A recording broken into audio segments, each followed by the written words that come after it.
Bienvenidos a otra edición más de Proyecto Inframundo. Esta ocasión te tengo variedad de teorías conspirativas aquí en México y la historia de Samuel Little, el mayor asesino en la historia de Estados Unidos. Esto es Proyecto Inframundo, quédate porque ya empezamos.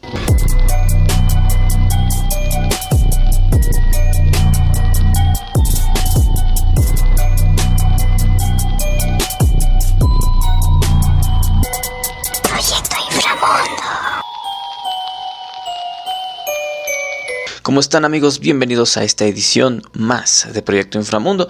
Esta ocasión vamos a repasar distintas teorías de conspiración de nuestro país, México. Entonces va a haber una especie de pequeñas historias de hechos que son perturbadores. Vamos a empezar con y también vamos a repasar la historia de Samuel Little, el mayor asesino serial de la historia en Estados Unidos, con un récord bastante perturbador.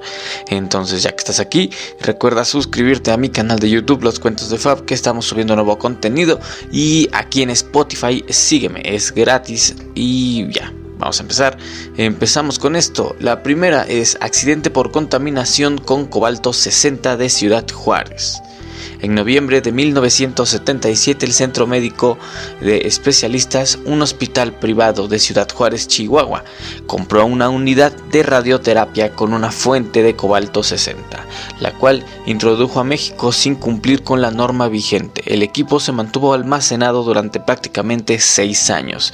Debido a que el hospital carecía de personal calificado para operarlo, Vicente Sotelo Alardín, entonces empleado del centro médico, a petición del jefe de mantenimiento del hospital, desmanteló la máquina el 6 de diciembre de 1983 para venderla como chatarra en el depósito conocido como Yonke Phoenix. Sotelo desarmó el cabezal y extrajo un cilindro que contenía la fuente de cobalto 60. Posteriormente cargó el material en su camioneta, donde perforó el cilindro, provocando que algunos gránulos de cobalto 60 se dispersaran en el vehículo. La camioneta contaminada sufrió una falla mecánica y permaneció varada cerca del domicilio de Sotelo en Ciudad Juárez durante más o menos 40 días. Por su parte, el depósito de Yonke Phoenix, el uso de electroimanes para la manipulación de la chatarra provocó que los gránulos de cobalto 60 se esparcieran por el patio, ocasionando que estos fueran atraídos por los campos magnéticos de otras grúas y se mezclaran con otros metales. Esta chatarra radioactiva fue enviada a Fundiciones en Chihuahua, una fábrica de varillas de construcción en la capital del estado, y Falcon, fabricante de soportes para mesa.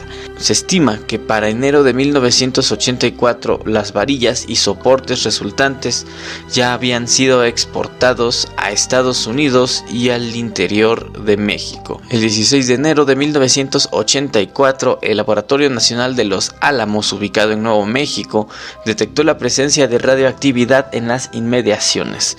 El detector se disparó porque un camión que transportaba varillas producidas por la empresa Achisa, justamente en Chihuahua, se había extraviado y pasó cerca del laboratorio. Las autoridades de los Estados Unidos concluyeron que la varilla activó la alerta y decidieron notificar el 18 de enero la Comisión de Seguridad Nuclear y Salvaguardas. La comisión confirmó de una amplia dispersión de material radioactivo y ordenó a Achisa suspender la distribución de varillas fabricadas hasta verificar que no se encontraran contaminadas.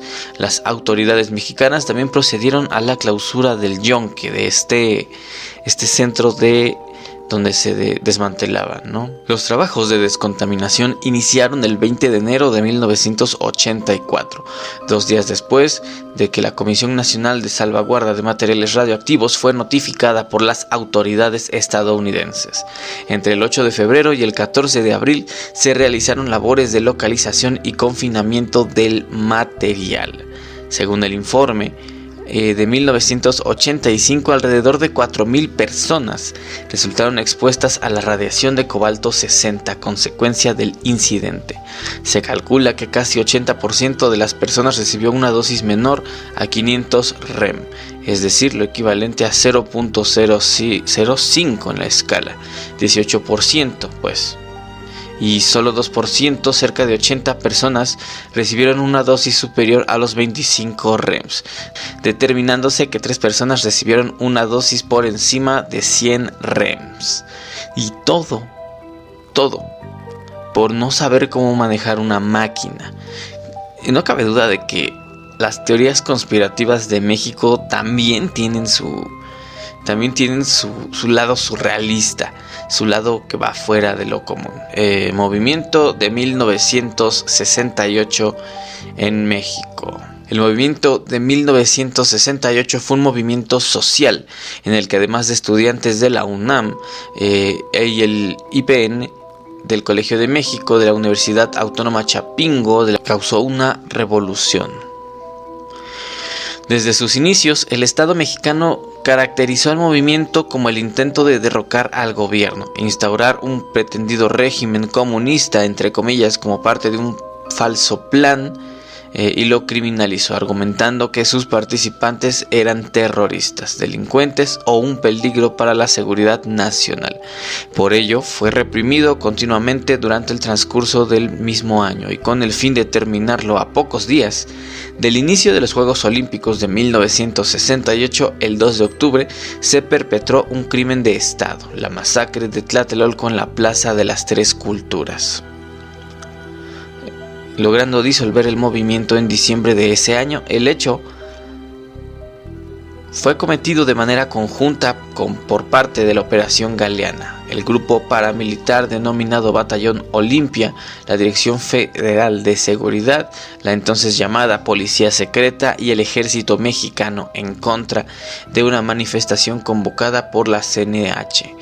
De acuerdo con lo dicho por sí mismos en el 69 y por Luis Echeverría, el responsable de la matanza fue ni más ni menos que Gustavo Díaz Ordaz. Lo caracterizó como subversivo y, en lugar de encontrar formas de atender las legítimas demandas, optó por reprimirlo y aniquilar su dirigencia y al sector que consideró más combativo.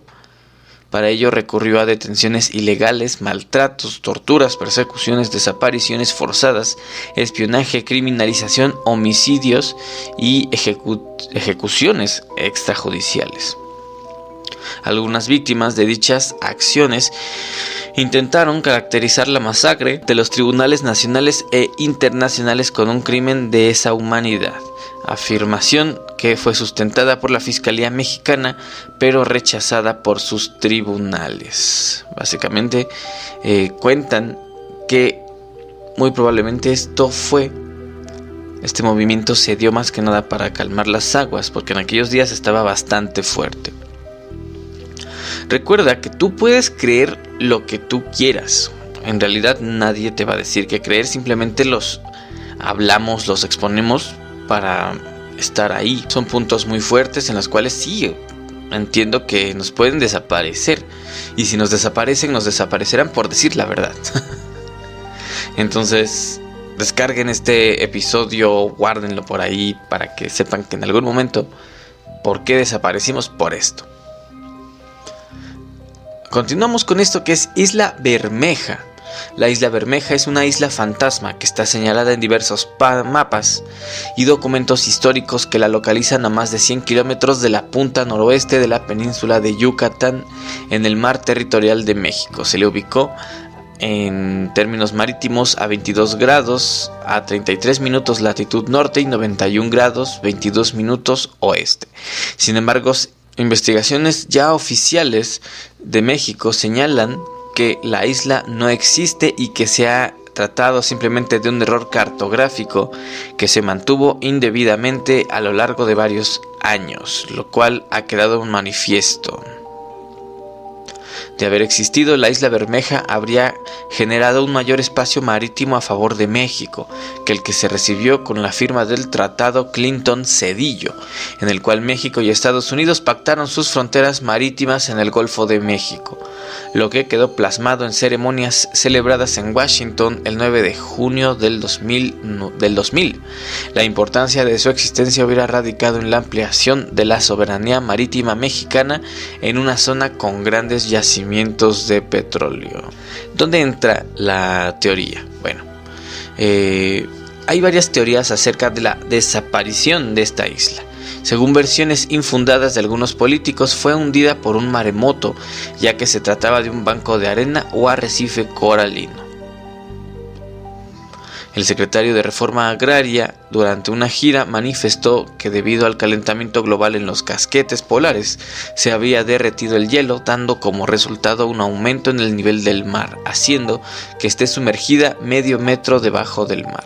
Y según el exdiputado al Congreso mexicano, la isla fue dinamitada por la CIA para que Estados Unidos tuviera ventaja en los hoyos de Donna. En un mapa estadounidense editado en 1857 llamado Maps of Nicaragua, North and Central America, Population and Square Miles, aparece claramente la isla Bermeja, ubicándola a algunas millas náuticas al oeste del arrecife Alacranes frente a las costas de Yucatán. Algunas personas pretenden que el sitio todavía se encuentra considerado por agencias de viaje de Estados Unidos como destino turístico, pero se trata de una confusión con otra isla. Esta se llama es Isla Bermeja y la otra isla se llama Isla Bermejo. Súper diferentes los nombres. Finalmente, la explicación que resulta más verosímil es muy posible que la isla Bermeja haya sido una isla fantasma en una isla que aparece en la cartografía histórica por un periodo de tiempo más o menos largo. Se distingue de las islas míticas porque estas surgieron como parte de mitos, leyendas, obras literarias o cinematográficas. Algunas islas fantasmas aparecieron en los mapas como consecuencia de ubicaciones erróneas.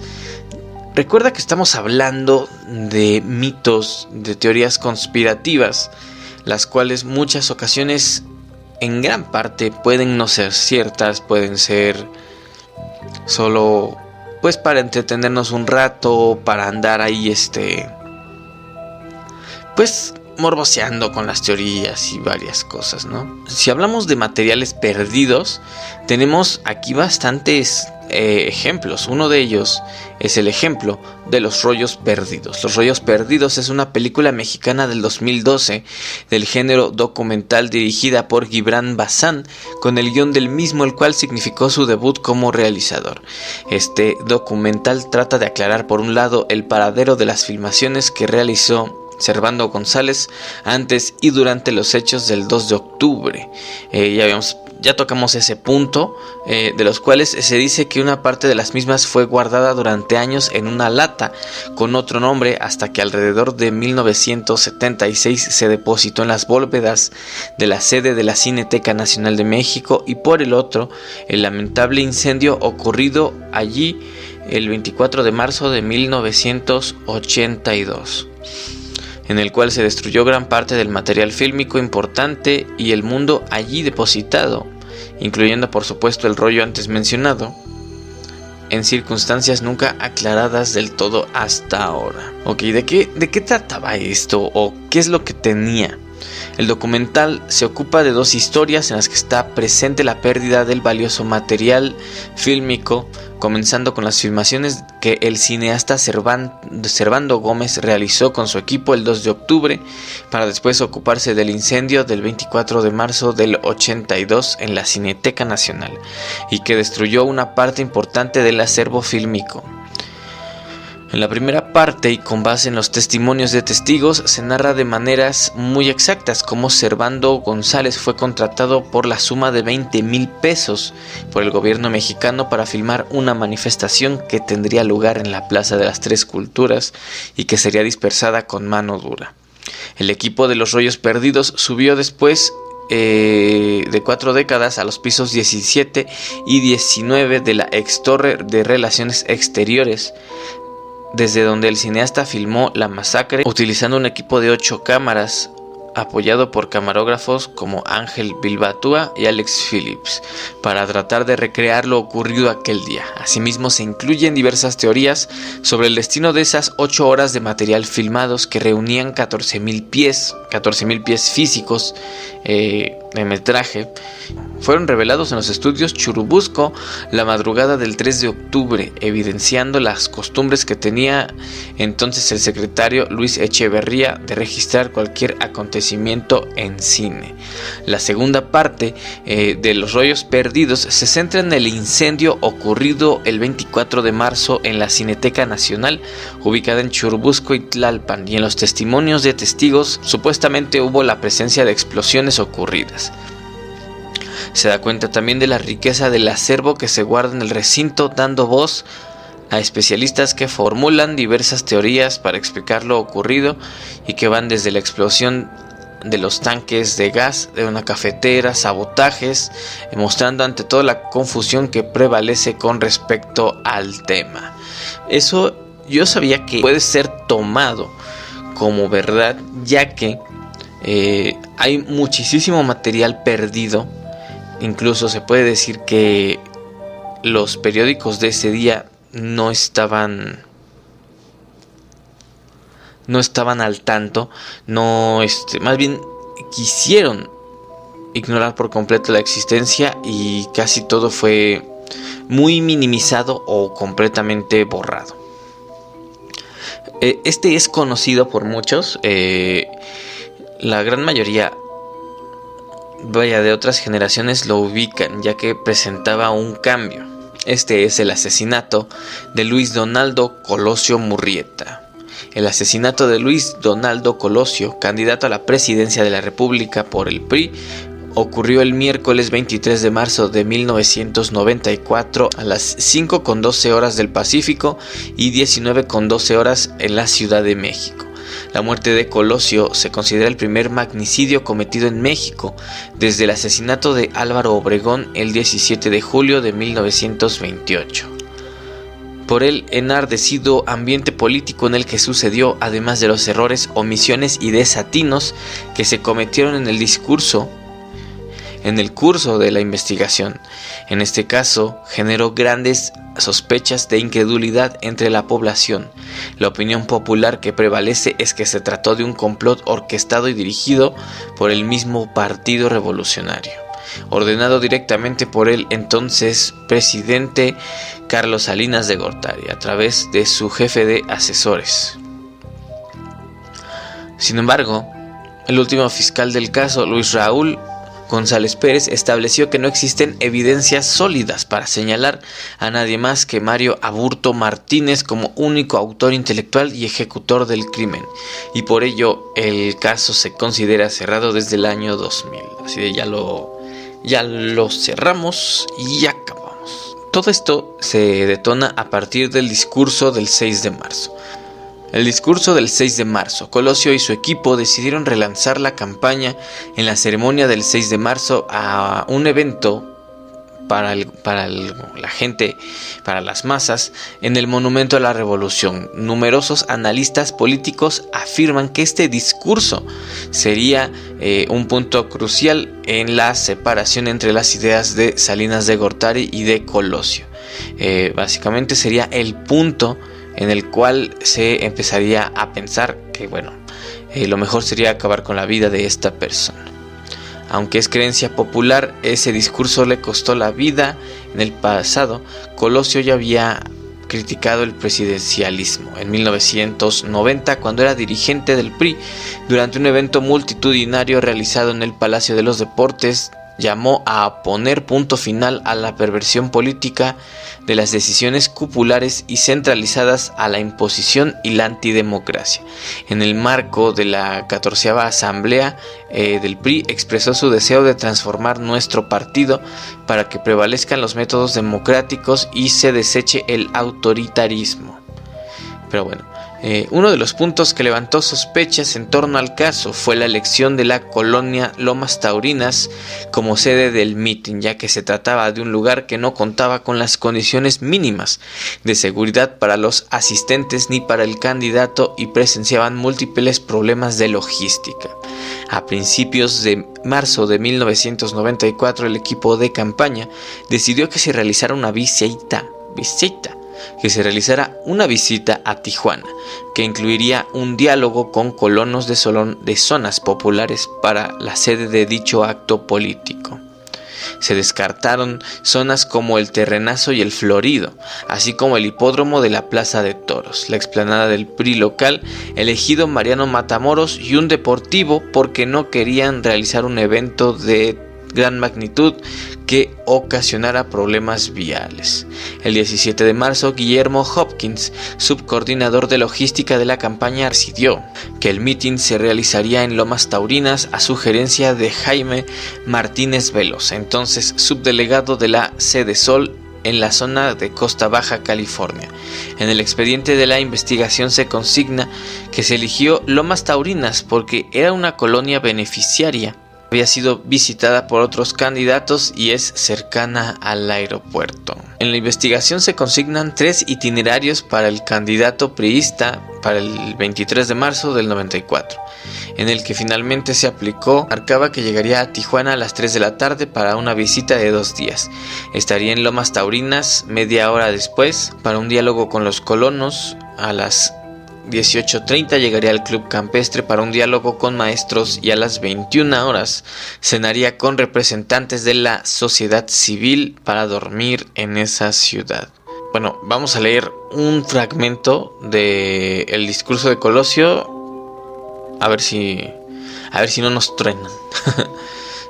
Un gobierno responsable es aquel que sirve a todos sin distinción de partidos. Un gobierno responsable es el que está cerca de la gente. Un gobierno responsable es el que escucha y el que atiende el reclamo popular. Ese es el gobierno responsable que los priistas queremos encabezar. Por eso quiero ser presidente. Aquí en Tijuana, como en Baja California, vamos a ganar. Vamos a ganar porque sabemos lo que es la competencia política. Lo que sí rechazamos es la incompetencia política. En total, el acto duró 35 minutos. A las 17:09, Colosio terminó su discurso y se dirigió con el comité de regreso a la camioneta Blazer que lo conduciría al Club Campestre. El orador pidió el micrófono a los asistentes para que se despidiera. Como fondo irónico sonaba la canción La Culebra de la banda Machos. Los integrantes del Orden, Vallas y Porras o Grupo Omega, formados por ex policías, cuya función era crear un segundo anillo de seguridad en torno a Colosio, luego de su escolta personal. De inmediato trataron de formar las barreras para darle paso por el costado izquierdo, pero no lo lograron, porque la multitud de mujeres, niños y hombres se arremolinó en torno a él para saludarlo y entregarle peticiones, lo que lo forzó a caminar con mucha dificultad hacia el costado. El cuerpo de seguridad quedó rebasado por la aglomeración. Frente al candidato caminaba el coronel Federico Reinaldo del Pozo y el mayor Germán Castillo, mientras que detrás de él venía el general Damiro García Reyes. En el flanco izquierdo iba el ex policía Fernando en el Sota, líder del Grupo Omega, y en el derecho el teniente Cimbrón. A las 5:12 de la tarde, cuando Colosio había recorrido 13 metros a partir de la explanada hacia su camioneta, uno de los asistentes al mitin logró penetrar el débil cerco, puso un revólver Taurus calibre .38 cerca de su oído derecho y disparó. Inmediatamente el agresor hizo otro disparo que alcanzó al político en el abdomen, quien se desplomó inconsciente, sangrando profundamente. En medio de la confusión, los guardaespaldas capturaron al hombre, un hombre de unos 25 años, de complexión delgada, tez morena y pelo rizado, vestido con pantalón de mezclilla y una chamarra negra. Los guardaespaldas rodeaban al detenido, identificado como Mario Aburto, para protegerlo de los enfurecidos asistentes, quienes trataban de lincharlo. El agresor gritaba: fue el ruco, refiriéndose a Vicente Mayoral, uno de los integrantes del grupo de seguridad, quien también fue detenido y presentado. Ah, caray, esto sí está bueno. Menos de 10 minutos después del atentado, la ambulancia arribó al hospital, ubicado a unos cuantos 5 kilómetros de Lomas Taurinas. A las 5:20 el candidato ingresó inconsciente al área de urgencias. pero con pulso. De inmediato lo transfirieron al quirófano, donde lo atendieron 2 equipos de cirujanos. Uno realizó una craneotomía para la herida de la cabeza con entrada en la región temporal derecha y salida en la parietal izquierda, y el otro una laparotomía. En la zona superior del abdomen se realizaron diversas maniobras encaminadas a tratar de salvar la vida del paciente, pero médica y clínicamente era imposible por la gravedad de la lesión en la cabeza. No así la lesión que presentaba en el abdomen, ya que no hubo lesión en ningún órgano interno, ya que nunca atravesó el peritoneo parietal, siendo una lesión normal y sin poder precisar el tiempo y a consecuencia de la gravedad. No obstante todos los esfuerzos, falleció el licenciado Colosio. Hay otra historia que se cuenta alrededor, que existe un segundo tirador. Regresemos un poquito, vamos al mitin.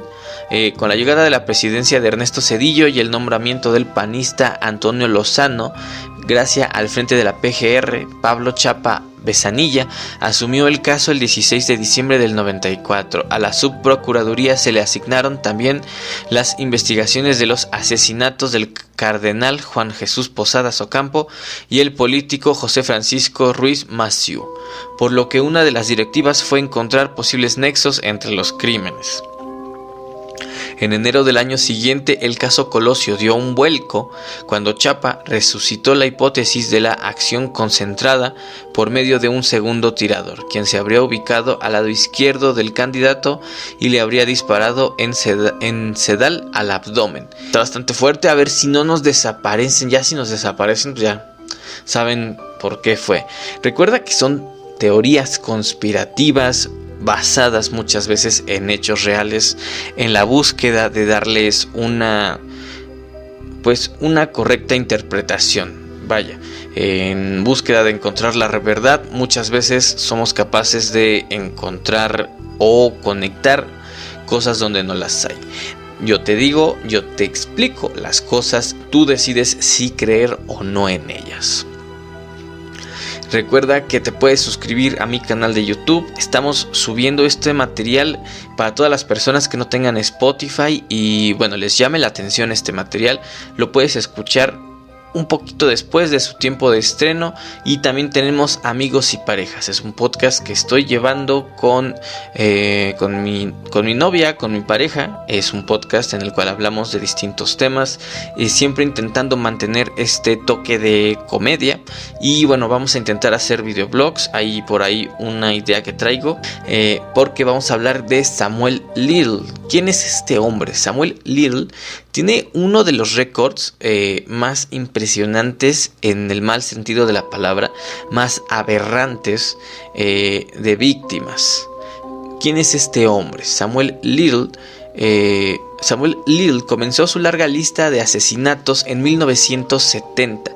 Sus víctimas eran en su mayoría mujeres pobres y sumisas en la drogadicción o el alcoholismo. La razón, estas víctimas eran invisibles y sus casos muy raramente se resolvían. Esto le permitió asesinar con impunidad durante más de 30 años. La cadena de noticias BBC reportó que en 2018 Little confesó 93 asesinatos, de los cuales 50 han sido confirmados. Nunca dio señales de estar arrepentido por haber cometido esos actos. Solo hasta 2013 fue encarcelado por los asesinatos de 3 mujeres cometidos entre 1987 y 1989. Un año después fue condenado a 3 cadenas perpetuas por estos actos deplorables, cadena que cumpliría en Los Ángeles. Beth Silverman, fiscal del caso, alegó en medio del juicio contra Little que se las arreglaba una y otra vez para salir de la cárcel, a pesar de haber acumulado múltiples cargos por secuestro, abuso y robo a mano armada. Realizó estos crímenes durante más de 5 décadas. Pero la sorpresa llegó a muchos cuando en 2018, gracias a pruebas de ADN, se confirmó que el hombre había estado implicado en la muerte de Denise Christie Broders, asesinada en 1994 a sus 38 años. Este hecho se había presentado en el estado de Texas. De acuerdo con The Washington Post, James Holland, detective del condado de Hector, decidió ganarse la confianza de Little para que confesara todos los asesinatos que había cometido. Los escabrosos detalles que se dieron a conocer en los medios nacionales asombraron a más de un estadounidense. Little se aprovechaba de las adicciones de sus víctimas para atraparlas. En una conversación con Michael Mongeluso, detective del condado Marion, el asesino aseguró: "Puedo entrar en mi mundo y hacer lo que quiero hacer", haciendo referencia al mundo de las drogas. Uno de los casos más conocido fue el de Melissa Thomas, de 24 años. El hombre la invitó a su auto para consumir drogas. Crystal LeBlanc, detective del caso, narró a BBC que cuando iba a tener relaciones en el asiento trasero, ella le preguntó en broma si era un asesino en serie. Esto es parte de lo que dicen. Ella pregunta: "¿Por qué sigues tocándome el cuello? ¿Eres un asesino en serie?", fueron las palabras, según le dijo Little a el oficial LeBlanc. Él confesó el acto, se enojó y la mató. Su cadáver fue encontrado de desnudez en 1996 en un cementerio de Opelousas, Luisiana. Como este caso hay muchos, sus víctimas solo fueron identificadas hasta cuando él confesó al FBI que estuvo involucrado en sus muertes. Vamos a hablar un poquitito de el perfil psicológico. Recuerden que esto es con fines de entretenimiento y siempre pues con el mayor respeto posible a las víctimas y con respeto a este loco, ¿no? Ok, aquí hay una breve definición, es otorgada por la página psicoactiva.com. Breve definición de asesino en serie: el concepto del mal en un mundo de la psicología popular emerge en forma de un agente que es responsable de un acto antisocial. No cabe duda que los asesinos en serie representan al mal en persona. Los secretos de Samuel Little. Samuel Little siempre llevó un estilo de vida nómada, lo cual facilitó cometer asesinatos en diferentes lugares de Estados Unidos sin que pudieran relacionar unos con otros. Además, su historial sanguinario lo empezó antes de que se adoptase el ADN como prueba, lo cual favoreció bastante a que jamás lo atraparan. Fue detenido en 2012 en un albergue para personas sin hogar en el estado de Kentucky y de ahí fue trasladado a California. Por aquel entonces solo se le buscaba por delitos relacionados con estupefacientes. Pero una vez en Los Ángeles, cuando le tomaron muestras biológicas, los investigadores vincularon su ADN con el asesinato de 3 mujeres del año 87 a 89. Pero en 2018 confesó que en realidad su lista era mucho más amplia de lo que se pensaba. Como ya les había comentado, se confesaron 93 actos delictivos entre 1970 y 2005. Pero cuando Samuel Little empieza a ofrecer detalles importantes al FBI, y estos comienzan a investigar, finalmente pueden comprobar la validez de más de medio centenar de asesinatos. Algo curioso de esta persona es que no solo su placer era privar de su vida a las personas, sino también le apasionaba el dibujo, y prueba de ello son los dibujos en forma de retratos realizados acerca de sus posibles víctimas, un material de un gran valor para todo psicólogo forense. Sus dibujos incluyen detalles como el color de los ojos rojos y del pelo de las víctimas, incluso el pañuelo azul en una de ellas, con la ropa que llevaba cuando fue raptada. Sus testimonios contando cómo las había matado fueron terroríficos, pero la memoria le falló al no recordar las fechas y la cronología de los crímenes. Samuel Little sostuvo que no conocía la identidad de sus víctimas, pues en muchas ocasiones solo las conoció por sus nombres o apelativos, circunstancia que dificultó más la identificación. El detective Holland, que consiguió su confesión, afirma que lo primero que le llamó la atención es lo listo que era. Para empezar, la memoria fotográfica de sus recuerdos, detalles. Por ejemplo, Little recordaba unos arcos extraños cerca del lugar donde mató a una mujer en las afueras de Miami. Por supuesto, cuando los detectives de Miami encontraron los arcos. Detalles como ese pusieron nombre a la víctima. Según la descripción de detectives entrevistados por la prensa, Little hablaba con entusiasmo sobre sus crímenes y hasta se reía cuando recordaba los detalles. Durante sus confesiones declaró que no se arrepentía y que tampoco tenía excusa para su conducta, algo que, como ya hemos visto, es una característica fundamental en los psicópatas. El experimentado detective Tim Marcia consideró a Samuel como pura maldad. Según afirmó al diario The New York Times, lo creas o no, solo ves al mal pocas veces en tu carrera, afirmó Marcia del Departamento de Policía de Los Ángeles. Lo bueno, en cierto modo, es que esta persona ya falleció. Falleció el 30 de diciembre a sus 80 años. Falleció el 30 de diciembre del 2020 a sus 80 años. Wow, como siempre, qué fuerte, qué intensos están esos temas. Wow, ahora sí duró. Bueno, pues ahora sí, muchísimas gracias por haber llegado hasta este punto. Vamos a terminar, ya nos perturbamos bastante. Recuerda que puedes seguir estas transmisiones en YouTube, en su retransmisión, sin costo, o aquí en Spotify, si vienes manejando, si estás en la escuela, si no quieres que te vean con el celular, puedes escucharlo aquí en Spotify. Y bueno, también en cualquier plataforma de podcast, está en Google, simplemente pon Proyecto Inframundo Podcast en el buscador de Google y te aparecerá más de un modo de escucharlo completamente gratis si no tienes Spotify. Y bueno, pues muchas gracias y recuerda, este fue Proyecto Inframundo, no confíes en nadie.